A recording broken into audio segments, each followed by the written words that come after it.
Okay. So it's important to first really understand what an industry is. And essentially, it's a group of those related type businesses that do similar things, and sometimes they can compete with each other as well. Through Indeed, so this link here, and I'll send all of these slides and everything for you guys to access later on as well. This is just one place where you can differentiate between industry and sector. There's some of the terms that you will come across in your research, and you'll need to have a bit of an understanding. So what are they actually talking about when I see the term industry being thrown around? And then what does it mean when sector is being thrown around as well? And sector can have different types of meaning. So in addition to all of the primary sector, secondary sector, tertiary sector, and things like that, within some of the industries, it can also have a different sort of meaning. So I'll give you an example. Here in Australia, in the education sector, specifically in the teaching part of education, there are different sectors that teachers can join, being Catholic sector, independent sector, and then the government sector. So sometimes it's used in that context, and then other times it's used in this more general sort of context to capture the bigger picture as well. These are just some of the many industries that exist, and you can find out lots of information about industries, and I'll show you today lots of different ways that you can get better acquainted with it as well. Before we do any of that, I want you to just take a moment and pause and reflect. And you would have known from my last workshop as well that I think that reflecting is really, really important. And it's a way that we build that awareness of ourselves, of our industry, of others, and so on. So I want you to take that moment now before we get into everything and really be honest with yourself and think, how well do I know my industry? Do you know anything about your industry? Okay, this will vary from person to person. Some of you may have already done some research. Other people may not have done any. Okay, and that's completely okay. I just want you to have that thought and appreciate the answer, and then be inspired and motivated to do something about it as well. So that's where the second part here comes into play. So it's really, today's the time for us to get well acquainted with our industry. And that's not just going to happen through this session. Hopefully you will be inspired beyond today's session to go out there and really apply all of the learning as well. So why should we know our industry? First and foremost, it gives you career direction. Lots and lots of people that come to me confused or overwhelmed and stressed or feeling down, that are the ones that generally lack that direction. They have no idea what they want to do. They don't know what their options are. They don't know where their degree can take them. And when you feel like that, you feel like you feel overwhelmed and you feel consumed with all of this doubt and uncertainty, and it becomes so hard for you to have any sort of clarity and really know where you're heading. And so your motivation decreases, the effort that you put into things decreases, your marks will drop, and so many different things will happen because you just don't know what you want to do, and you don't know why you want to do it, right? And you haven't found that passion and that purpose. So it's really, really important for you to do all of the exploration, explore all of your options, know as much as you can about your industry so that you have that clear direction. This is what I want to do. Then it becomes easier to unpack all of the different things that you have to do to make that dream a reality or a possibility. Right? Because everything is possible. It's just about how smart and how hard you're willing to work at those goals that you set for yourself. Second thing is the insights, right? You've really got to think about, okay, to know my industry, I'm going to get insights from lots of different places. The people that I speak to, the things that I do, the events and things that I participate and engage in. I'm going to get information that's going to reaffirm why I want to pursue this industry and why I want to pursue certain goals as well. Knowing your industry as well will allow you to identify different pathways. So sometimes you identify that, yes, I want to be, in that marketing sort of position, or I want to be a finance manager. Okay, so I've got to think, what do I actually need to do to make that a possibility? What qualifications do I need? Additional qualifications do I need? Who do I need to network with? What associations do I need to join? What things do I have to do? What qualifications do I need to obtain? Do I need further studies? All of those different things become very clear when you identify the goals and then you explore the pathways as well. you're able to pinpoint different possibilities. So this whole new world opens up to you, and you have all of these different options literally, at your fingertips, because you've taken the time to really understand what's out there, and you've thought about what you could potentially contribute and how you can make an impact in that particular space. It's really, really important that you manage your expectations. So when you get to know your industry really well and really deeply, you're able to really understand what you need to get to those different places that you want to be in your career down the track. It's really important that we manage our expectations, that we know we have to start from here before we gradually work our way up to those promotions and those salaries and everything else that everyone wants at the end of it.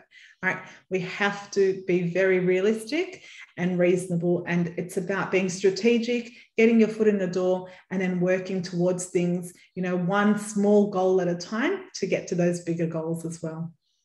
So that's why the career mapping, goal setting is really important at every interval. And that's why you'll often find that at the end of most of my workshops and events, we have some of that goal setting to keep you on track and to keep you investing in yourself and working towards things strategically as well.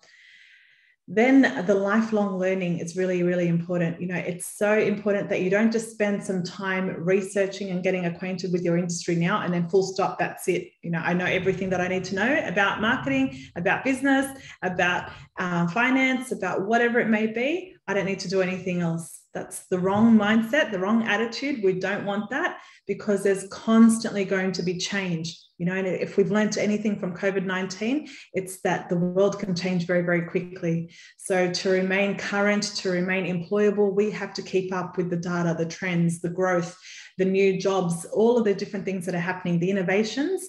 So there's constant room for you to learn, for you to upskill, for you to do a whole range of different things in conjunction with your qualification, so that you can find that success throughout as well. And then building your network. You really, really need to understand and appreciate that no one goes far on their own. Okay, we all need networks of people to support us, to guide us, to mentor us, to coach us, right? To keep us on track and keep us focused at different intervals, in different spaces. So we will talk a little bit more about the mentoring as well later on. So for those of you that attended the first introductory workshop to this series, you would have noticed that this infographic on the right-hand side of the screen at the moment, the research one, was one of those 4 R's that I spoke about. And research comes into play with so many aspects of career. It's not just about understanding your industry. You need to do a lot of research when you're working on any job applications, and we will do workshops on job applications later on. You also need to do a lot of research to prepare for interviews, and we will do some workshop and things around interviews as well. So it's something that you're going to have to continuously revisit. And this infographic captures some of the different things that you need to research and really understand and know about your individual industries. So first of all, knowing what the industry and the sector is, what it entails, and then looking at the qualifications and accreditation, because sometimes it's not just about the qualification. You can get the bachelor's, the master's, the PhD, and so on. But in addition to that, sometimes there's accreditation processes, or there's additional qualifications and things that you will require in order to be employable in a particular space. So you need to be aware of all of that, understand it, and be very proactive in acquiring each of those things as well. Then there's the occupations. It's really important that you know what you can actually do with different qualifications. Time and time again, students get qualifications and they come back to us and they're like, well, I don't actually know what I can do with this degree or with this specialization. So again, the motivation decreases, the work decreases, because you feel, stressed and confused, and you don't know where you're heading, and you don't know what you could potentially do once you are out there looking for work. Employers, it's really, really important that you also understand and appreciate who is actually recruiting people within this industry that have the qualifications that I have. So if I've got this degree, who's going to give me a job? Where can I get, an internship? Where can I get a graduate role? Where can I get an entry-level position?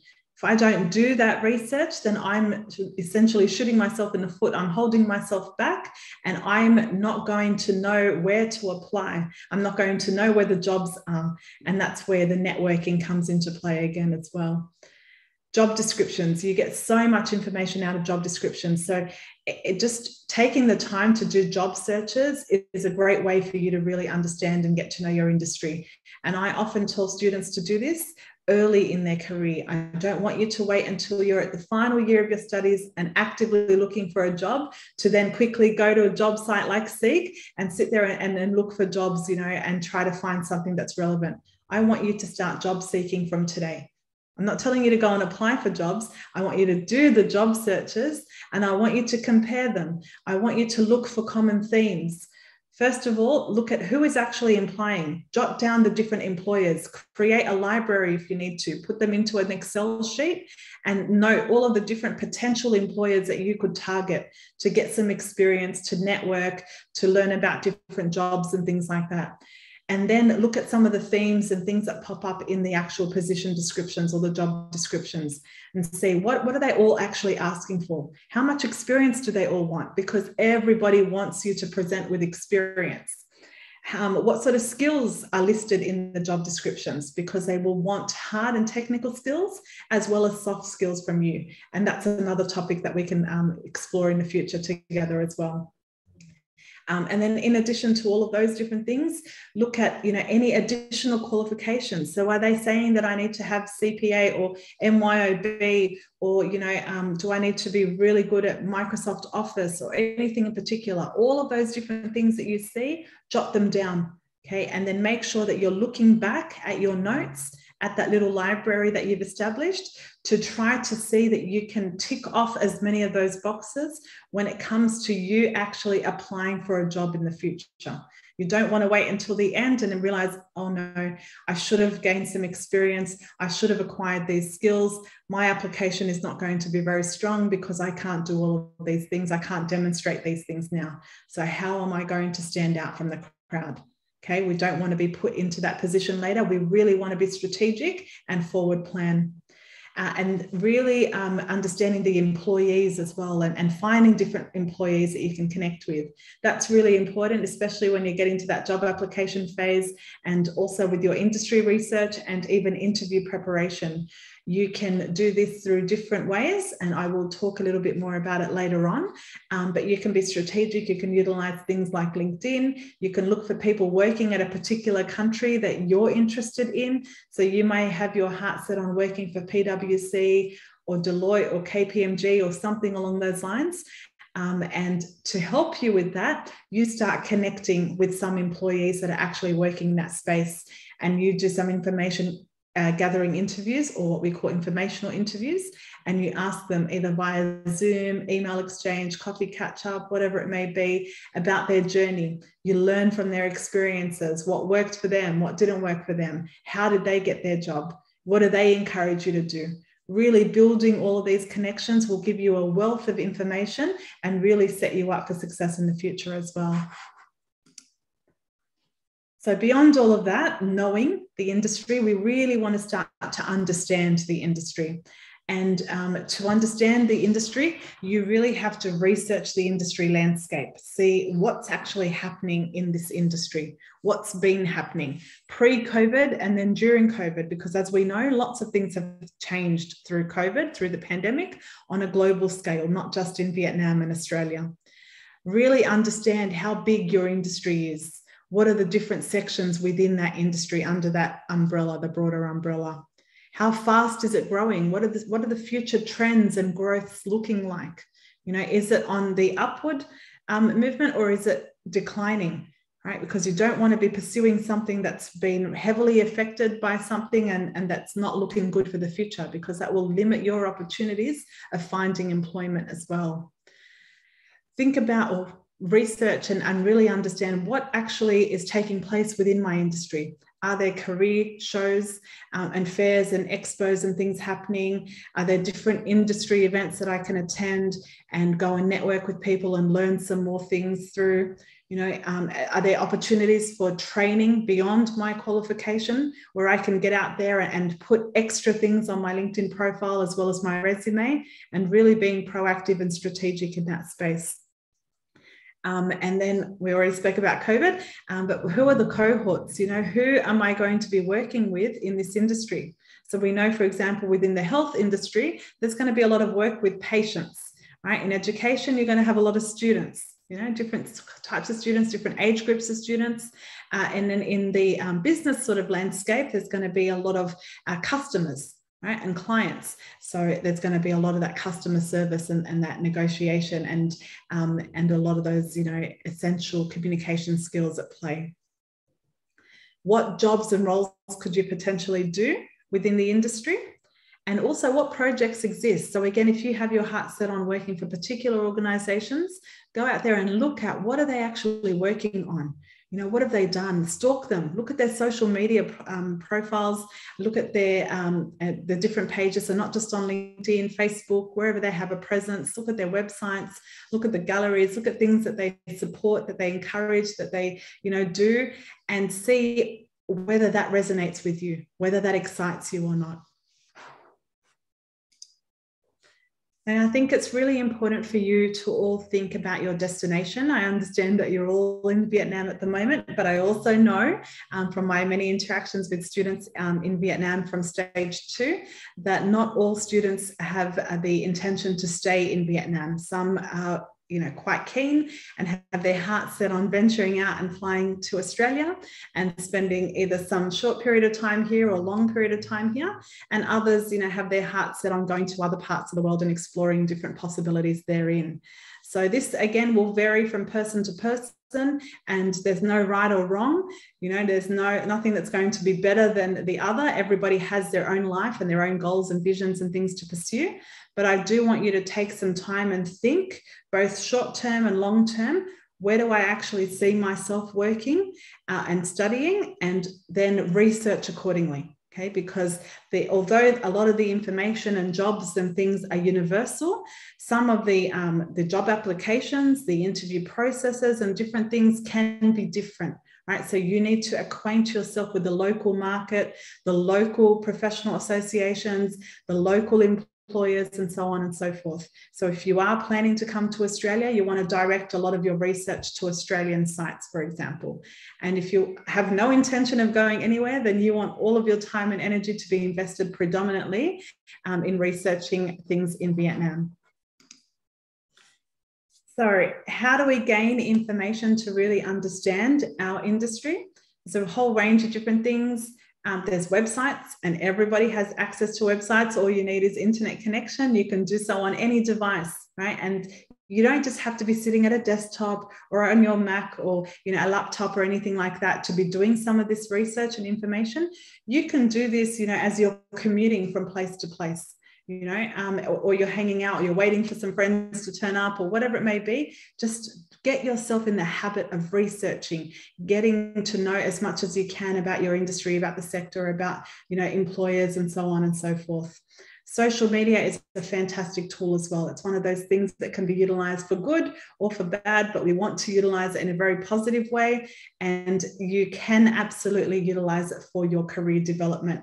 So you want to create, you know, profiles and things on LinkedIn. You want to have professional pages and landing pages across different types of social media. And you don't just want to have a presence there, but you want to engage with people. So really connecting with professionals in your industry, really connecting and following employers, you know, and looking at the different jobs and opportunities as they occur is going to work in your favor as well.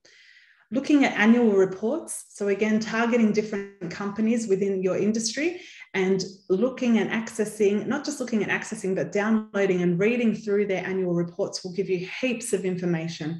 You'll learn about who they worked with, what they did, how they innovated, how they survived through COVID, what they've changed, you know, their flexibility, adaptability, and so on and so forth, through that data that's collected annually. So please make sure that you have access to all of that as well. look at the statistics. There's things that are gathered through the individual companies, things that are gathered through the government as well. You can access that, there and here and wherever else you're looking into. And then really, really spend time researching, bringing it all together and understanding and unpacking what it all means. With the industry professionals, find them, connect with them, and don't just target professionals as well.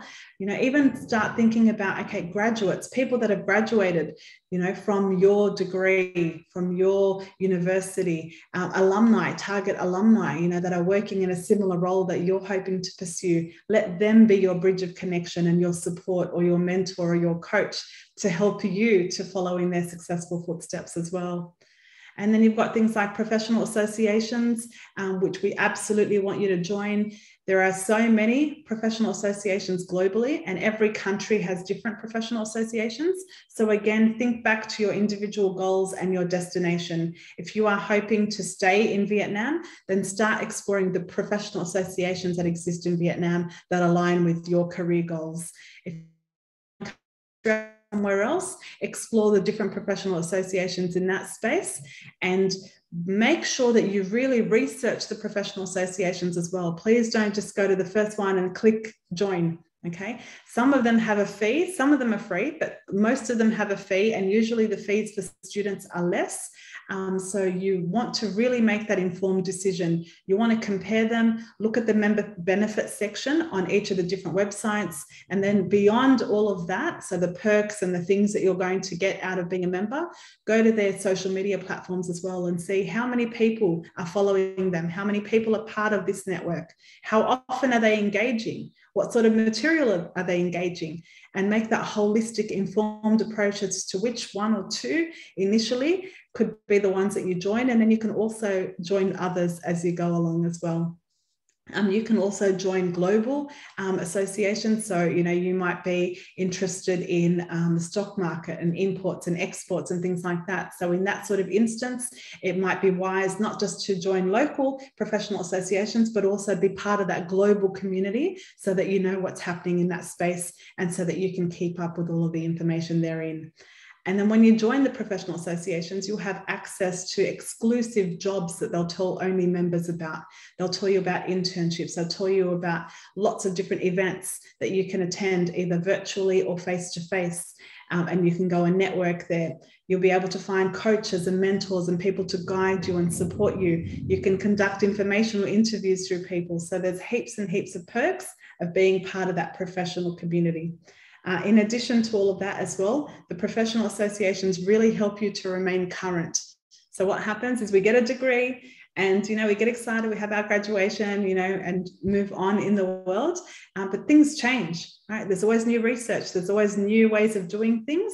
How do you keep up? How do you remain current? It's through the likes of the professional associations. They will share research with you. They will give you additional industry insights and things like that. So you want to remain current and be as employable as you possibly can.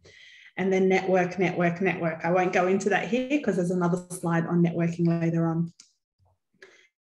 So with regards to really understanding the industry as well, data and trends play a big role in this space, and data science is one of those key areas that has really thrived through COVID, because lots and lots of companies that weren't utilizing the virtual space were forced to do so, and they need that data to be able to reaffirm that they're doing the right things, that they're reaching the right sort of target audiences and so on. But it helps us in so many different ways. It allows everybody to be able to capture past trends as well as the current trends and future trends so that we know what we can potentially be anticipating. It gives us understanding about products, service development, industry growth. You can look at the depth of information available through reports, and the Australian Bureau of Statistics gives you different information around the different industries there as well. So you can all explore that one, especially those of you that are thinking about coming over here and joining us one day. On the next couple of slides, we've included some information around Vietnam specifically. So distribution of salaries through the marketing space. So what you could be sort of expected to earn in this space, the average monthly salaries. I won't go into any of this in too much detail. It's just to give you a bit of insight here. And then we'll also have this one, which is looking at the salary comparison by experience, right? And I think the most important message that I want you to take away from this slide is the importance, one second. The importance here is for you to really focus on managing your expectation. I have seen lots and lots of students in my own career having very unrealistic goals. You know, thinking, okay, well, I have a master's degree now, or I have a PhD degree now, so I expect to go straight into a high salary at the best organization that exists out there. Unfortunately, it doesn't work like that, right? We have to really manage our expectations. We have to set short, sort of realistic, achievable goals as stepping stones to get to ideally where we want to be. I'm not saying that those dreams and those hopes are out of reach, right? You want to work towards them, but you have to be strategic and you have to be willing to start somewhere. Okay, so if this starts through volunteering, that's fantastic. You get so much out of volunteering. And again, that's a conversation for another day. It could start through work experience. It's just about getting your foot in the door. You might land a role at a particular company. It might be the company that you've always wanted to work for, but not the role that you want to do. That's fine. Again, manage that expectation. Realize that this is a stepping stone to get to where ideally you'd like to be, and understand and appreciate that people recruit internally more than externally. So once you're in there, you'll be alerted to new positions and promotions and things that can occur. And then step by step, you know, the salary increases and everything gets better, and you get to essentially where you want to be later on. There's also this one here for the finance students amongst us. So some of the different options within finance and some of the different salaries that you can also be expecting. And this is just a rough indication. This can vary from company to company and can also vary obviously from country to country. Not everybody pays in the same dollars, and there's different opportunities and things available for everyone. Lots of different jobs. This is just a snapshot, a handful of some of the different potential positions that you can do with some of the different careers that people are pursuing within this cohort. So the salary ranges can be from here down the bottom, and then you've got some of the different areas as well. So that's just a snapshot or an indication. And then what I've put for you here on this particular slide is lots of different links where you are going to spend some time beyond the session today, really exploring your specific interests. Because as we saw from before, everybody's pursuing different careers, different outcomes. And so I want you to target your own research specifically around your goals and your passions and things like that. So with Seek, what they have is this career advice tab, and you can search for any different sort of industry and you'll get lots and lots of different options. So see, just when I did business, I got 86 different possibilities. And I will show you before we wrap up today what extra information you can get from these sorts of sites. I've included lots of different links. So for business, finance, marketing, HR, and then even links specifically to industries where you can do some of the research and get some of the specific information from there as well. I think what's really, really important for us to understand at this particular point is that we have to know what we want, right? So whilst you're doing all of the research, take the time in between to stop and think and regularly reflect and think, okay, what's capturing my interest? What am I leaning towards? You know, what do I want to do? Even through marketing, right? Because marketing is broad too. What kind of marketing do I want to do? Do I want to target marketing in that digital space, in that digital world? You know, do I want to do print? What do I want to do? What do I want to achieve in this space? Think about specializations, think about roles, think about how you can innovate and be creative. Also think about the projects, the cohorts, who you're going to be targeting and why. You know, some people want to work with some groups as a preference to others, right? Think about and refine that accordingly. Think about the different workplaces. So what sort of companies, what sort of settings, you know, what contributions do I want to make? And then set some of those different objectives and goals accordingly. And that's going to bring us to our next activity. So with regards to occupations and jobs, I really, really, really want us to imagine that we're this person here. We're in this box, right? I don't want you to be in this box anymore. I don't want you to feel like, if I have a teaching degree, then I have to just stand in front of 30 students and teach them traditional subjects every day for the rest of my life. Okay? Who says that you have to do that? That works for some people. It doesn't work for everyone. There are so many different possibilities for teachers across so many industries and so many sectors and specializations and things like that. So I want you to think like there is no box. So not thinking outside the box, going one step further, thinking like there is no box. The world is your oyster. There are endless opportunities. And I want you to think, what's possible? How can I innovate? How can I be creative in my industry? What am I going to do differently? What skill sets am I going to, create and things like that? So here, again, I'll just ask everyone to please open up the chat feature, and I will just jump over to this second one and pop that in for everybody. So if you click on that one there and you double click anywhere, again, you'll get a virtual post-it note.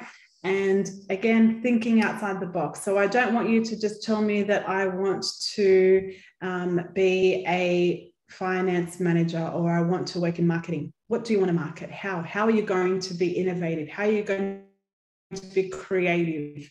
What new skills are you going to bring to that particular space? So a bit of food for thought. And you won't have all the answers today. That's fine. This is just to start us thinking about these things. And then as you do your in-depth research, keep asking yourself this question.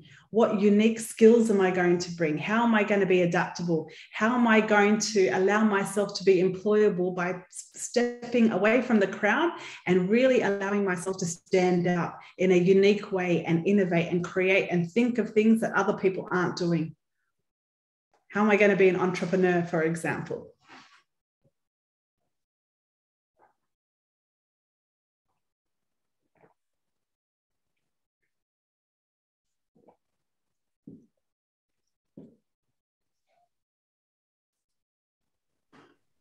Okay, let's share your thoughts, guys. Let's see. So like we don't want to like wake up every day and work the job that we don't like, right? Yeah. You'll see as well that through the pandemic, the most successful people have been the ones that have really been innovative. They've been creative, they've been flexible, they've been adaptable, they've stepped out of their comfort zone and they've found new ways of doing things. Yeah. So you can work in sales, business development, or branding, event planning. Good. But even I want you to be even more specific and more creative and innovative. So even within that versatile marketing space, how are you going to be innovative?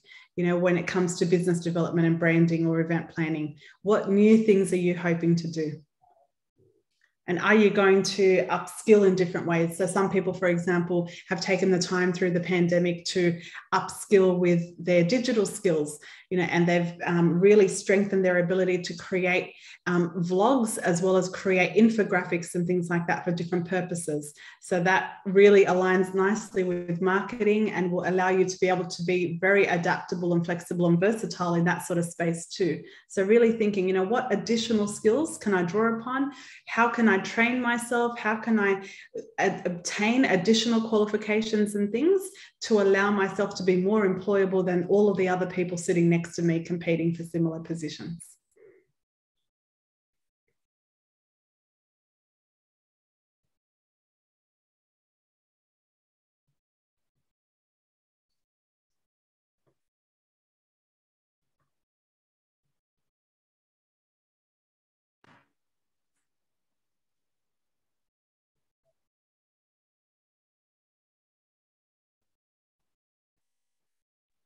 Well, I guess that's how life goes, right? Like we need to always be innovative and always renew ourselves.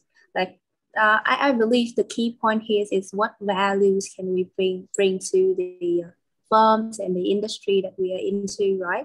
Yeah, absolutely. Because you know what, if we're not going to be willing to be flexible, adaptable, innovative, and things like that, we're going to be left behind. and you don't want that in this ever-changing world. Yeah. So data analytics skills for marketing. So know how to read data from marketing campaigns and make business decisions to improve the campaign. So very good. So here, bringing all of that data and the data science that we were talking about earlier, realizing the importance of it and the growth in that space, and training yourself to be able to then incorporate that into your strategic marketing is a fantastic thing to do. Well done.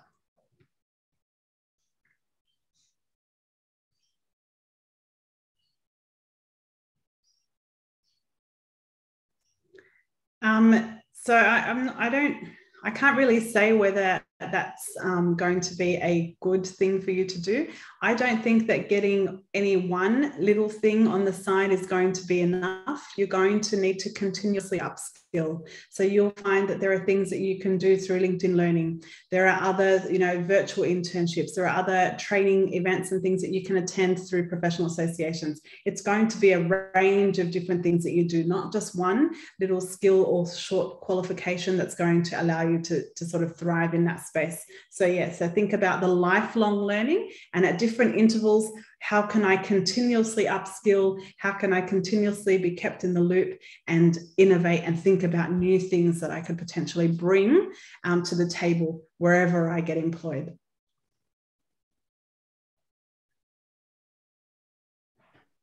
Well, I would like to share a bit about my experience. Well, since I'm also have got this certifications, which is the fundamental digital marketing of Google Garage. So I believe that you only need this certifications to get a good analytic job. It's not enough. Yeah, like Miss Iman has mentioned before, you always need to sharpen your skills and make more values. Like the key point is to make values. Yeah. And always innovative. And as for myself, with a person who has this certification granted by Google's, I think that you can support your internship somehow to some extent, but it's not really the main case for you to get the whole job. Yeah. And again, that's about managing those expectations. So please don't reach a point where you think, okay, well, I've got my degree, I've got, MYOB knowledge and insight, whatever, I've got this, that's enough, right? You've always got to keep lifting the bar and setting those expectations higher for yourself so that, yes, you can stand out and you can be the preferred candidate that people are going to be approaching. Ability to make decisions and solve problems, especially as a project manager. Okay. But how are you going to be really strategic and innovative in that way? Craving for everything related to digital things, so I can be a social media management and can satisfy me. Okay. So the whole social media space and the digital landscape is definitely booming, and workplaces are utilizing it more than ever. So before, there used to be a clearer sort of distinction. People would go to work, and then after hours they would log into their social media platforms and whatever. Now the lines have become very blurred, and lots of companies and individuals, everyone's using LinkedIn and so many different sites and whatever in their actual workspace. So if you are going to be, a guru in that space, then you're definitely going to add value to lots of different places as well. Alrighty, well done. Feel free to keep jotting some things down there. And as I said, lots of things will come to you the more that you actually do the research and think about this in the future. Which brings me to the next point around additional qualifications. I sort of touched on this a little bit earlier, and the importance of not just thinking that the qualification is enough on its own. There's always going to be extra things that you do. So if I go back to that teaching space, having a teaching qualification is not enough. You've got to have a working with children's check. You've got to have first aid certificate. You've got to be, digitally up there and very well versed across the curriculum and so many other things. And that's the same sort of thing across business, across lots of other sectors as well. You really need to think, okay, what have I identified through my research of industries and through unpacking those job descriptions as being crucial things that I need to add to my skill set. You know, what software, what apps, what cohorts do I need to be really good at working with? You know, what tools? You know, a whole range of different things are going to come into play here. So again, not just finding out what they are, but actively being very proactive, taking that initiative and acquiring them. Don't try to do everything at once, you know, but set weekly goals, monthly goals, so that you can obtain different things at different intervals and put yourself in the best position to thrive later on as well. So you can see here, you know, things for finance, you know, CPA could be something that's important. You've got programming, you've got data analysis, and then you've got through the marketing, there's lots of different tools and things here. And when I show you the other sites and stuff there, you'll see that there are sometimes specific skills that are highlighted in different roles and different industries that employers are looking for. So you need to take note of all of those things too, in addition to the additional qualifications, and really start actively making sure that you can, yes, tick off all of them confidently and be able to demonstrate it, not just in your job application, but even in your interview responses as well. And then the next thing is networking. So networking is fundamental for so many different reasons. It starts with that whole understanding industry. It's really crucial for you to get that insight and for people to be able to guide and support you and mentor and coach you to the jobs, to the roles, and to the training and all of those different things as well. Beyond that, it allows you to tap into the hidden job market. The greater that your network is and the more active that you are in networking, the more you're going to be alerted to different jobs, different opportunities when they arise. The more likely people are going to be to think of you and refer you and tell you about positions that haven't even been advertised. Right? More people find successful job outcomes through networking. And networking is a whole topic on its own, so I won't go into it in too much detail. It will be one of those things that we work at in the future as well. But under the umbrella of networking, there's different things here. So getting in touch with industry professionals, and I mean from graduates and alumni to those that have been working in that space for 10, 20, 30, 40 years. And then really understanding and learning from their journey, from their experiences, asking them about what their actual jobs entail, what do they do, what does a day at the life of whatever look like, and then finding out about those different events and not just knowing about them, but attending as many as you can. And again, not just attending and listening and hiding away in the corner and hoping that no one talks to you, putting yourself out there, talking to the different professionals, you know, exchanging information, asking them questions and things is going to be crucial for you, both in an online format and face-to-face format too. Utilizing LinkedIn. And again, you know, we can do a whole workshop just on that, as I do for the students in stage 2. So that's something that we can discover later on as well, as to how to actually utilize that and everything therein. But the networking can happen through LinkedIn. And don't just try to target professionals and alumni, but also target those professional associations and groups, and really get yourself out there and start engaging in those spaces, you know, so that people can see who you are, what you have to offer, what you're aspiring to be, and then they can start picking you up on their radar as well. And then I already spoke about the professional associations earlier. So really do your research there, start networking with people in the professional association and learning about your industry in that space as well. Then it's so important for you to take the time to actually test the waters.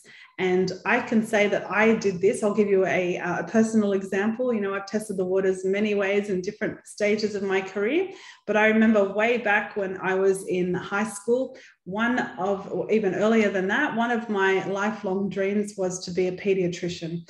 I really, really wanted to be a doctor, a surgeon working to help save children, sick children at the hospital. And I thought that this would be the most amazing job ever. And it wasn't until I actually went and tested the waters. I did some volunteering, some work experience at the children's hospital, and I got to see firsthand all of the sorts of things that happen. I met so many different sick and injured children with all sorts of deformities, illnesses, cancer, everything you can think of, and the amazing doctors and nursing staff and everyone that were caring for them and working towards, trying to fix them and heal them. And I literally used to come home crying. I used to come home heartbroken every day, Okay, as much as I loved it, I took the time to reflect and to reassess, and I realized as much as I loved it, I love the education side of it, I love the rewarding side of it, I knew that I wasn't built to be a pediatrician, okay, because I cared too much. When I saw the the children who were really sick, and some who didn't have family and friends by their side because they live in regional areas and they have to go and work and provide for them. There were just so many heartbreaking stories. And then those that wouldn't make it, and others that, didn't have long to live and whatever.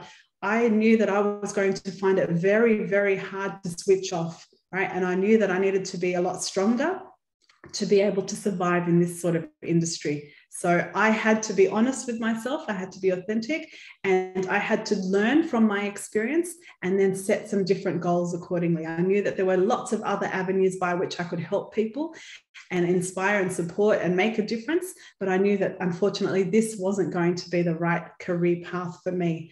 So this is really important. I can't emphasize this enough. Lots of people have this fairy tale image of what a particular career path is going to be like. Right. And you think, oh, yeah, the salary would be great and the hours would be fantastic. Even coming back to teaching, for example, people think, oh, yeah, teachers work from 9 till 3. That's it. They go home. They have the best holidays, best time ever. But people don't actually know what is involved and how much they have to invest and how much work they do during their holidays and after hours and things like that. So again, unless you put yourself in that context, unless you network with people, unless you test the waters firsthand, you won't get that real life experience. And that's so crucial to get at the beginning of your journey. So whatever you are working towards at this stage, I want you to start thinking about where I could go and volunteer, what sort of work experience I could do to test the waters and to be able to reaffirm that, yes, I am pursuing the right career and this is exactly what I can see myself doing. I love this. I'm going to keep working towards that. Or you may have that realization like I did, that this is not necessarily what was the right thing for me. And then you can make some adjustments earlier in your career and avoid, unnecessarily degree hopping or changing career paths entirely later on in your life as well. So whilst you're doing those different things, ask yourself important questions like, is this what I want to do? Can I see myself enjoying this industry and this job and the role that is entailed therein? And do I have the right knowledge, the skills, the strength for this particular career path or not? Which brings us to one of our last activities before we go to questions, and that's about the goal setting, which is so important for us to do at regular intervals. So can I please ask everyone to click on that link that is in the chat now and think about some of the immediate goals that you are going to do beyond today's workshop. So thinking about understanding the industry, I've spoken about lots of different things. I've spoken about networking, testing the waters, the research and how you can access all of that research and the data and the trends and everything else. We've covered lots of different bits today, but I want you to think about 2 or 3 things that you are going to prioritize initially in your exploration and understanding of your industry. And I want you to focus on those initially. When you get acquainted with that and you feel like you're confident in that space, then I want you to obviously set yourself some new goals for some new learning and some new action to occur. I'll give everyone a moment to work on that. And just whilst you're doing that, I'm just going to open up this site too, because I promised that I would show you all something here before we get to the questions.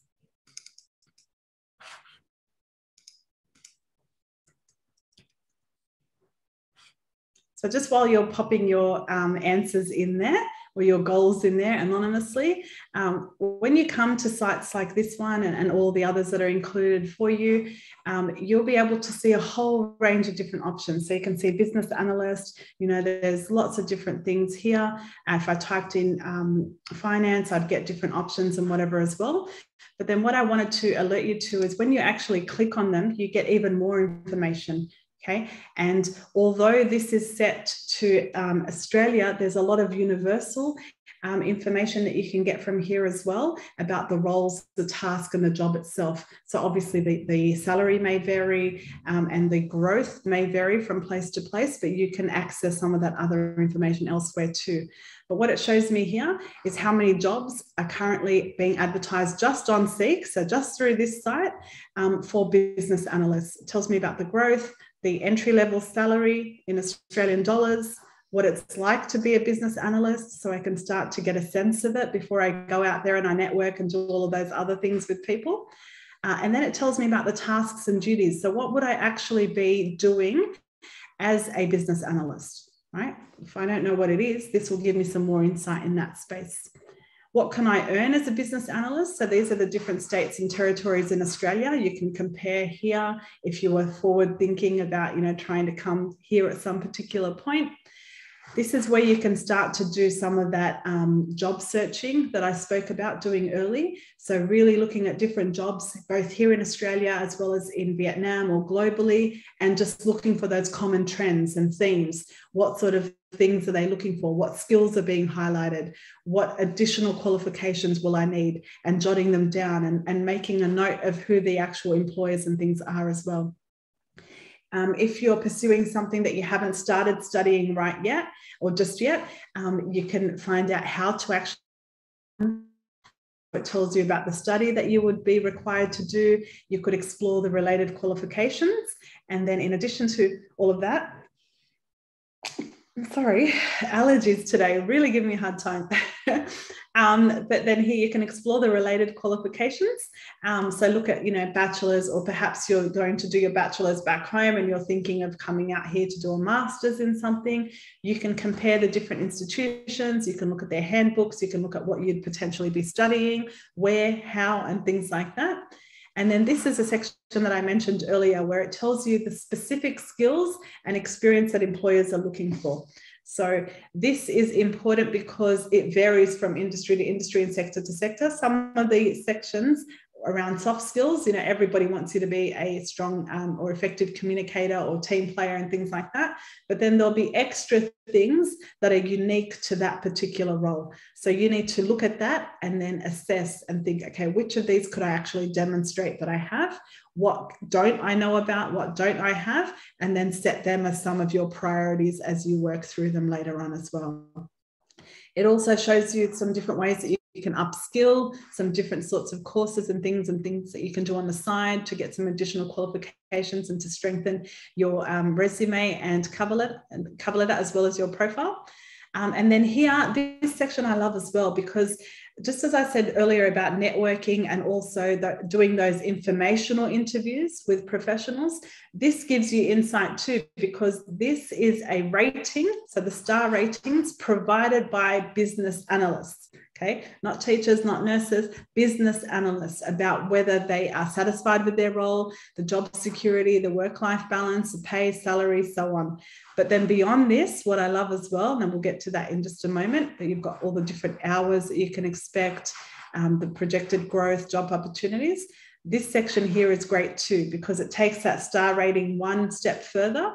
And it tells me a review from different business analysts. So I can see here that this person has a Bachelor of Information Systems. That's their qualification. Their experience falls into the bracket of 1 to 4 years. They work at an organisation that's fairly large, over 200 employees. And this person's specialisation was business analysis department. That's their focus, right? Then I can learn about the goods, the challenges, and read more about what this professional has to say about their experience as a business analyst. So you can do this for everything, right? This is not just unique for business, for finance, for marketing, teaching, any profession. You can type it, you can find the jobs, you can do your exploration. This is all part of really understanding your industry. It also presents some similar careers that you can explore. So that's just one of those links that I included in the slides, and hopefully you can all go back and explore lots of different things all over the place. I'll just have a look here, research some real job descriptions and analyze what the business requires for that position. Good. Ask myself if these if these stuff suitable me the most, okay, that suit me the most, whether it is like what I'm dreaming and thinking about for my future work. Excellent. Research for skills needed for jobs, internships in market research. Good. And you're researching for market research. I love it.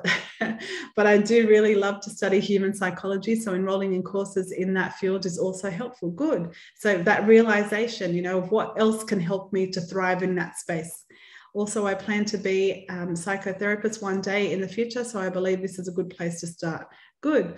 And we actually have a Master of Counselling and Psychotherapy at Western Sydney University. So that could potentially be something that you're interested in doing here in Sydney in the future. I think I would prioritize analysing the trends in my industry. Fantastic. Goals. I love how these ones are numbered as well. Find mentors who are currently working in my industry. Research my industry pre and post-COVID. Search internship opportunities related to my industry. Look for master degree that can benefit. Good. Well done. I love how you've actually set clear goals for you to work towards. Well done. And this one, I was pretty confused. Should choose education industry. I'll just move this out of my way. Or the logistic industry for my, okay, now I decided to dive into the logistics chain because I think that would be a bit beneficial if I am a professional in that industry. Moreover, it would be very helpful one day if I want to start my own business. Now I'm seeking an internship to test the water in order to know more about the logistics industry and myself. Fantastic. And just the other day, actually, in one of the other things that I do, one of the other many programs that I'm involved in with students, the Graduate Recruitment Accelerator, which you may have access to later on. We actually had Main Freight join us and speak to the students, and they are a big logistics company with lots of branches in not just here in Australia, but they've moved into Europe and they're in Asia as well. And Josh from the team was talking about how they're trying to recruit lots of people in the Asia spaces for logistics as well. So you could definitely go to the Main Freight website and have a look at some of your possibilities there. I will seriously research about roles, job descriptions, and find what I belong to, then plan to pursue them. Fantastic, right? So really figuring out what those goals are and then strategically setting things out as stepping stones to make them a reality. Well done, everyone. Thank you so much for contributing, and feel free to pop some more thoughts in there later on. As I said, I will share all of the slides with all of you. On this slide here, there's some additional websites of some sites that you can do some of those job searches in Vietnam specifically, and then some things around the mentorship and professional associations. But they're not the only sites. There's heaps and heaps of things available out there. Please be as strategic and as active as possible when undertaking the research to get the most out of your industry. And that brings us to the end of today's presentation about understanding your industry. Your feedback is always very much appreciated. Hope that you took lots of things away from this workshop, and I really look forward to lots of other topics and things that we will cover in the future. We will have questions and answers, so in just a moment you will have the opportunity to either pop them into the chat or the Q&A feature, or you can just raise your hand, and I'm more than happy for you to ask me questions, and I will try my best to answer them for you as well. Thanks, everyone. Okay, thank you for your wonderful presentations. Very informative, and I guess not only me, but also all of these students right here is very gaining deeper into our industries and know what they will do to get them the ideal job of their dreams. Okay, so now let's moving on to the Q&A sessions. Guys, if you have any questions, just feel free to raise your hand and unmute yourself and just ask anything, okay? Okay, so I will give you some time to think clearly about your questions, and just raise your hands and ask us. And just while we're waiting for people to raise their hands, I want you to also, beyond today's workshop, I want you to try to revisit not just today's slides, but also the knowing yourself slides, and really thinking about who you are, that self-awareness, and then how that aligns with all of this industry information and knowledge that you're going to get out of doing all of the research as well, and making that specific meaningful connection. You know, these are my strengths, these are my skills, so how does that actually translate into this particular industry, and trying to maximize things in that space. And as we've said, any questions, please feel free to raise your hand and you will have the opportunity to speak, and I will try my best to respond.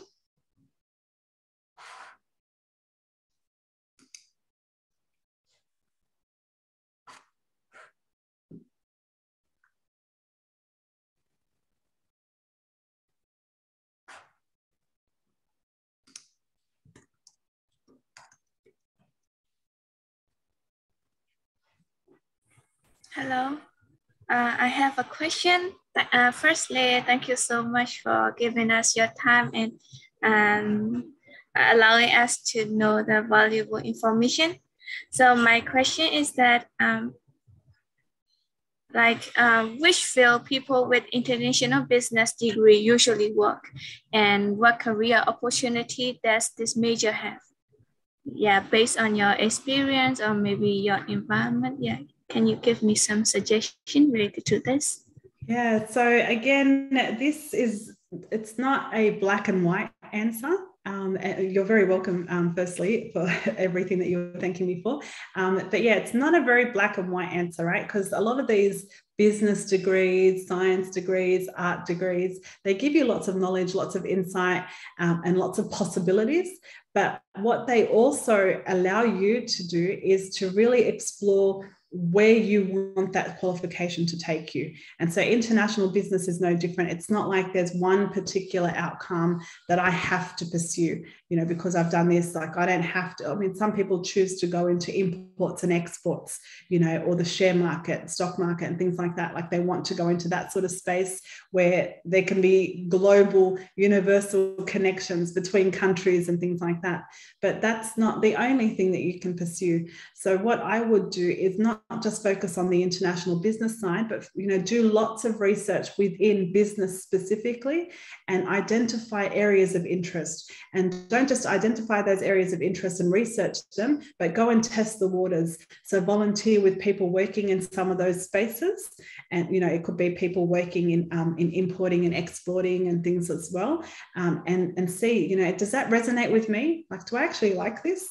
You know, because sometimes it can sound amazing, but when you're there, you think, oh my God, this is boring, you know, or you might go to look at the stock market and think, I don't understand what's going on. I really don't care. This doesn't excite me. I want human interaction, or I want something different, right? So it's, as I said, it's very, very open. And that means on the good side, the flip side, that you have so many different options, right? But the most important thing is to find what is going to make you happy and what you're going to have the right skill set and knowledge for, okay? Because you want to do something that you're going to be good at. Sometimes you love something, but you know that you're not going to be very good at it, or you don't have the right skills, you know, or strengths for it.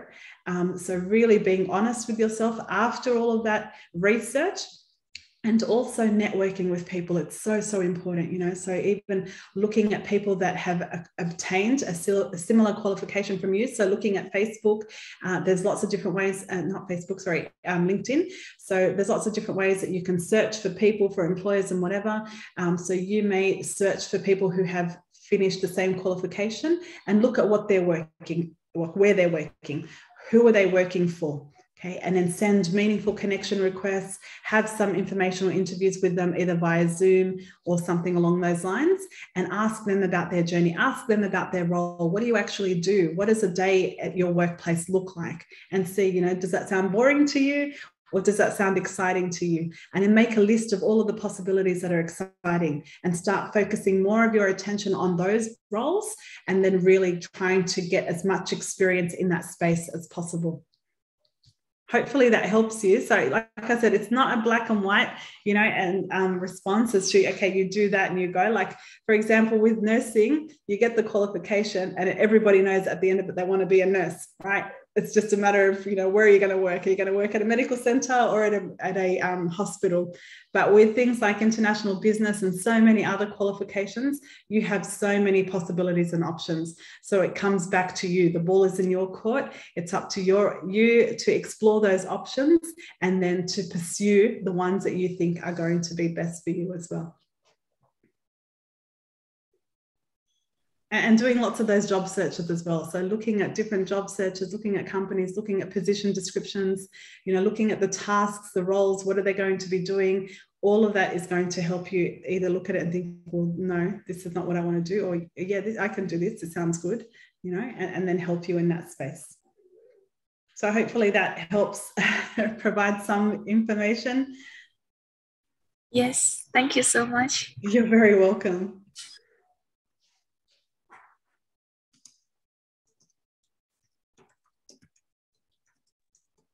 I think we do have some questions in the mentee Q&A, right? Is that with your link? Is that what you're talking about?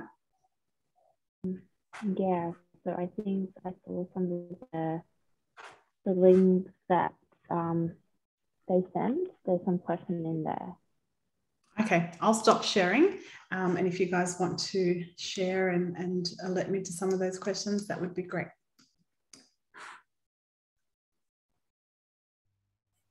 Hello. Can I ask questions? Yeah, go for it. Okay. During this workshop, I a lot reflect about myself. Like you said, like knowing yourself. Actually, in the past, I thought like I know myself very well, but like nowadays, like I'm really confused about my future career. Like I have lots of hobbies and interests, so like maybe like I'm also interested in marketing, like international business, something. It's very hard for me to choose the industry. But recently, like I decided to choose like the logistics chain to like you say, like test the water. Yeah. But what I'm afraid is like, in the past I have like my working experience is only related to the education. So some people, they say like you should do this, you should do that, or something like that. But now I'm changing to a very different industry, and which I don't really have in-depth knowledge about that, and I'm still researching on it. And how do you know, like you said, like you are like interested in to be a doctor, and how do you know yourself, like when you really test the water, and how do you, can you share me your experience about that? Yeah, so I think you mentioned earlier as well that you have lots of different interests, right? And can I just say that that's completely normal. It's completely okay to have lots of different interests. I myself have been one of those people. Like I shared with you the desire to be a pediatrician. That wasn't my only goal. It wasn't the only thing that I wanted. It was probably one of the main things that I wanted to do. But now, even as a careers education consultant, there are still so many things that I really want to do, and so many things that get me excited and things like that. So I often say to students, you need to understand and appreciate the changing trends and the changing climate, right? Most of our parents and grandparents, they pursued one career and they stuck with it. Right? They stayed in that space and they worked as whatever it was for 20, 30, 40, 50 years, even up until their death, for example. That's no longer the common practice, right? It's time and time again, you're seeing people change career paths or add in something else or pursue something else, because that's just the changing nature of the workplace and the global market these days. So I think it's important to first acknowledge that and realize that it's completely okay to have more than one interest. And if there's more than one interest within the one industry, that's okay too, because sometimes, they need someone who is really good at marketing, but also loves finance, or someone who loves their data, but also loves marketing, right? So sometimes they can support and supplement one another. So it's okay to have those two different interests. And other times it could be an opportunity for you to have what we call a side hustle, right? Sometimes you have one job that you may go to, you know, from 9 to 3 or 9 to 5 or whatever during the day, but then you can start your own business on the side.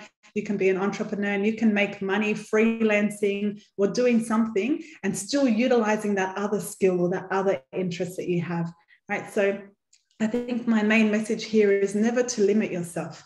You know, always set different goals, set different objectives. And, you know, like I said, think like there's no box, right? Think like, okay, what's stopping me? The only thing generally that stops us, right, and holds us back is ourselves.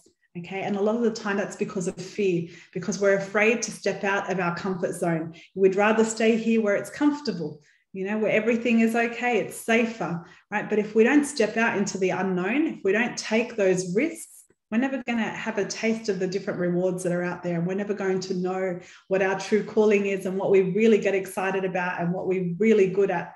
So I would say, you know, if you have those two different areas that you are really excited about and that you're wanting to explore both of them and think about, you know, is there a way that I could combine them, you know, and be creative and innovative and find a job that would, you know, allow me to thrive in that context where I have both skills? Or do I pursue one of them as a priority for now and then do the other one on the side? And then, you know, down the track, you can change that. I mean, again, if I want to give you some personal sort of experience and insight, before I moved into career education, so I've studied lots of different degrees, right? I have different qualifications up my sleeve from different universities here in Australia. And I, after I made that realization back in high school of, you know, pediatrician is not for me, I was tossing between psychology and education. And then I decided to go down the path of education. I still studied some psychology because I found it interesting. So I combined it in that space. And then I worked as a primary school teacher. I worked in lots of different schools and then I worked in lots of different roles. I was never striving to be a leader, so to speak, in that. I just loved teaching. I loved helping staff. I loved working and collaborating with others. So I continuously found myself moving in different ways. You know, I became a coordinator. I became, you know, a leader in different ways. And then I became a deputy principal. And so I had lots of positions of leadership and authority and responsibility on my shoulders. So I worked in that space. I loved it. But then, you know, again, I felt like, you know, as much as I love this, I still have all these other goals and all these other things that I want to do. So I decided to then go back and study. This time, I was tossing between so many options. I'm like, do I forget about all of that experience that I've got in education and start at the beginning in something else, you know, and pursue one of those? Or do I build on it and just explore other avenues of education? So it took me a lot of thinking, and I applied a lot of the learning and advice that I give to you guys. I went to career expos. I went to events. I spoke to lots of people. I really explored and researched different possibilities. And then I decided, okay, well, I'm not going to throw all of the education away. You know, I've obtained lots of different skills and knowledge and insights. So I'm going to hold on to all that. But this time I'm going to explore adult education. So I went and I did another master's, but this time in adult and vocational education and training. And then I started to transition into that whole tertiary sector and working with adults and helping adults in that space. And then I was really interested in careers and helping people and, you know, trying to influence other lives and things like that in a positive way. So I went and I studied that qualification too. So I found that all of the different things that I studied and pursued, they all supported and supplemented one another. And they allowed me to bring all of the experiences that I've had to put me in a position where I'm able to give back and help and relate to so many different people in different contexts, you know, because I've pursued different things. And as I said to you earlier, I'm still at a point where I feel like there's extra things I want to study and more things I want to learn and more people I want to help and new, you know, careers and things that I want to pursue as well. So don't ever limit yourself. Don't ever feel like that's enough, or I have to stop learning, or I have to stop doing things, or, you know, something's way out of reach or it's impossible. Just manage those expectations and just start, you know, take that leap of faith, start working towards it, and know that anything is possible if you work strategically and you work with others to make those dreams a reality. That's really inspiring me. Thank you so much. Thank you. No, you're welcome. I'm glad. And I'm happy to share these things because I think it's really important for us to be relatable and for us to be authentic, right? I'm not going to sit here and tell you to do things that I haven't done and I haven't experienced, and even coming back to testing the waters, even taking the risk and moving into this tertiary space. I knew that universities were going to be very different to schools. I knew how schools operated, from the top down. So what I did is I volunteered in this space too, before I committed to any sort of work here as well. So that also allows you to really make a smoother transition and determine whether it is the right thing for you, the right fit for you, because what could be right for me won't necessarily be right for you, right? We have different interests, we have different qualifications and different skill sets. So unless you actually test the waters, you go and you volunteer and you give up some time and you make some sacrifices, you'll never know. Thank you. You're very welcome.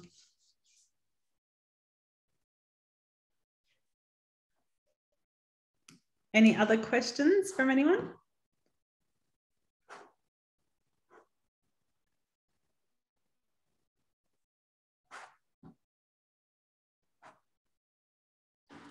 Okay, I can see there's the questions on the screen, and it says that what should I do if during working I find that I'm not suitable and actually belongs to another field?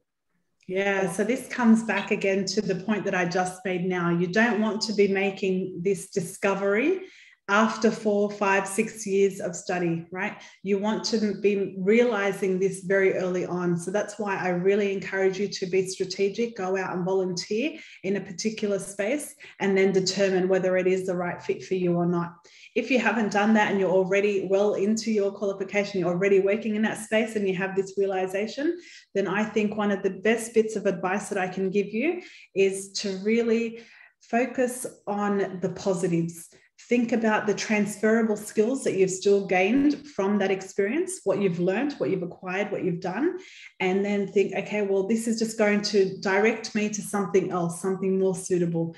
Don't make the mistake of what other students have done and come to me and say, for example, Iman, I've just wasted 10 years of my life working in this space and I hated it every day, and it's been a waste and whatever else. It's never a waste, right? I believe that everything that I've done so far has helped shape me into the person that I am today.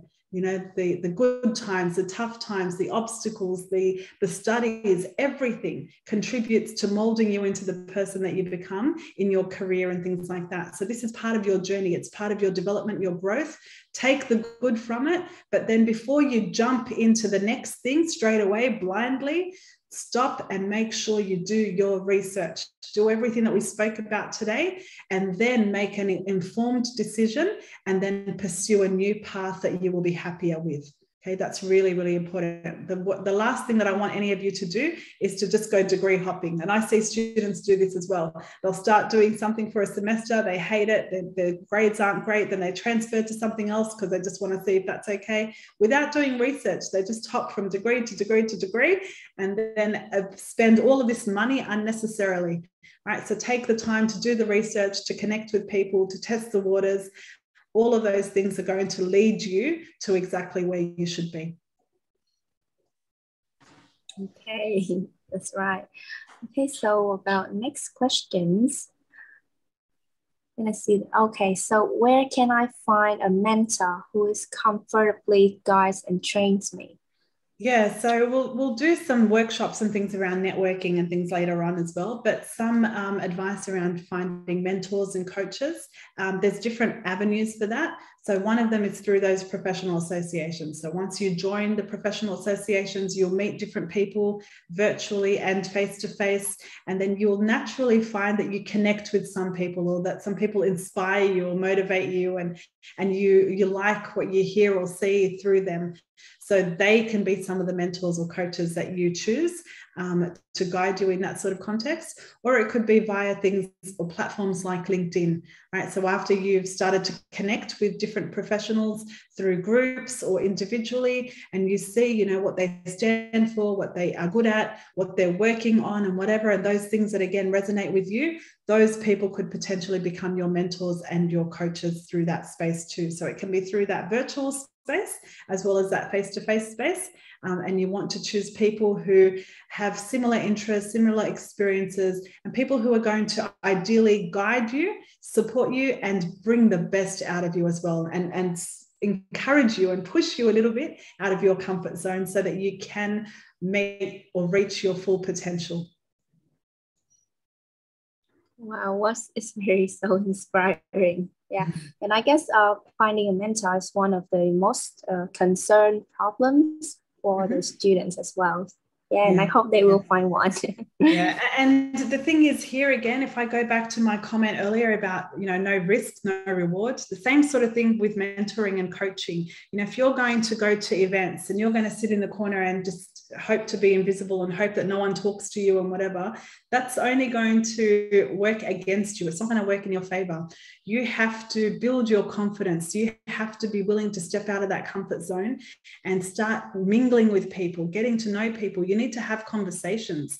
If people don't know anything about you, they don't know what you want to be, what you want to do, you know, what you're interested in, what you're good at, if they don't have any of these insight, then how are they going to be able to support you in your journey? Right? So you need to really have those conversations and not be afraid. It will be uncomfortable to begin with, but the more that you do it, the less intimidating it becomes. It's like when we prepare for interviews. No one likes interviews, right? I say this to students that I help all the time.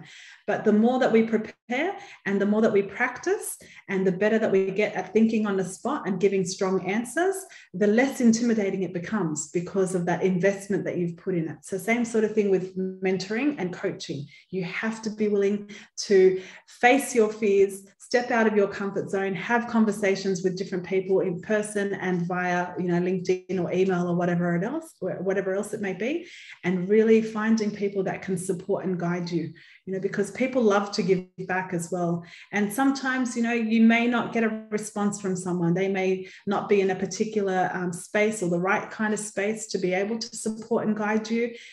Please don't view that as a negative thing, because there's heaps of other people that can fill that role. So if someone can't do it, find someone else that can, right? And keep looking for the right people. And the most important thing is to persevere and to not give up. Be patient, keep at it, and the right people will come into your life at the right time. Oh, absolutely. I can't agree more. Okay, thank you so much, Mr. Amans, for sharing such very informative. And well, everyone, our workshop is about to close, and thank you so much for attending today. And we have had such a wonderful event space. And well, absolutely, we are still promising to give you more workshops to provide you with more information that will help you on your studying and your career path. So stay tuned, and we will update you every information on the fan page as well as the emails. Okay, once again, thank you, Ms. Iman, and thank you all of the students that attend today. And I hope you have a great evening. Thank you so much. Thanks, everyone. It's been a pleasure being here again, and I look forward to working with and supporting you all in the future. Absolutely. Now go and research. Everybody go and research. Yeah. Oh, and don't forget to leave us some thoughts in your sharings about our workshops in our feedback forms, and all of the remaining questions. Ms. Iman will answer it, and well, yeah, all of your problems. Yeah, and I make sure I read all of the feedback. I think it's really, really important, and it allows us to cater for your different needs as well. And it lets us know whether or not we're doing the right thing. We're making a difference in your lives and supporting you as best as we can. So please, yeah, if you can, take some time to provide us with some meaningful feedback as well. Okay, thank you so much. Thanks, everyone. Bye. Thank you. Thank you.